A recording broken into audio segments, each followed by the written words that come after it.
ఏంటి ఇంతమంది వచ్చారు? ఇక్కడ పులిహార పొట్లాలు ఏం పంచట్లేదు, పొండి పొండి. ఎవడ్రా నువ్వు? ఎండాకాలంలో ఐస్ క్రీమ్లు అమ్ముకునే వాళ్ళ ఉన్నావు. నాలెవరిని పేరు పెట్టి పిలుస్తున్నావు? బర్రె కొమ్ములు వేసుకొని. ఇప్పుడు ఈ రాజ్యం నాది. రాజ్యమా? ఏడుందరు ఏడ పంది పెరలవాడ.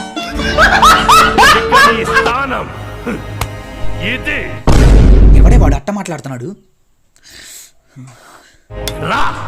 రాదు. దీన్ని పడేయడానికి చాలా ఖర్చు పెట్టా. బొట్టు బిల్ల, రిబ్బన్ బ్యాండ్ల నుంచి అంతా నేను ఖర్చు పెట్టా.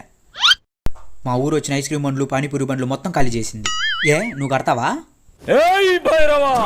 చెప్పు షారుఖ్ ఖాన్. షేర్ ఖాన్. యువరాణిని వీడికిస్తానని మాటిచ్చా. దాన్ని తీసుకొచ్చి వీడి ఒళ్ళో పెట్టి నా కాళ్ళకి సలాం కొట్టిపో. మీరేంద్ర బాబు నాలవర మీద పడ్డారు. అసలే దొరికింది. నిన్ను ప్రాణాలతో వదిలేస్తా. నన్ను ప్రాణాలతో వదిలేయడం కాదు, పంపించాను అనుకో, దీన్ని మెయింటైన్ చేయలేక వాడే ప్రాణాలు తీసేసుకుంటాడు. ఈడేంటి మనకంటే ఓవర్ చేస్తున్నాడు.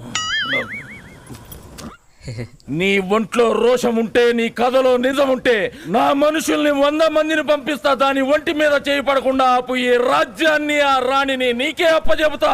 ఎంతమంది అయినా పర్వాలేదు, పంపించే. వాళ్ళని చూస్తేనే నువ్వు సగం చస్తావురా. అంత దరిద్రంగా ఉంటారా?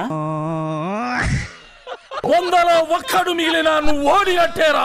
ఒక్కొక్కడిని కాదు షారుఖ్ ఖాన్, షేర్ ఖాన్, 100 మందిని ఒకేసారి వెనక్కి వెళ్ళిపోమని చెప్పి. మనకు అది సీన్ లేదు కానీ నువ్వు వెళ్ళు. నిన్ను పంపించకపోతే నన్ను మాసం నరికిలా ఉన్నారు.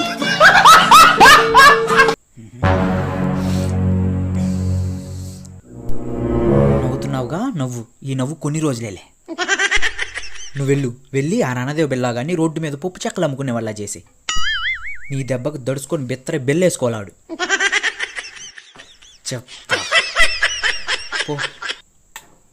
I miss you. వెనక నుంచి ఇంకో దారుందంటావా?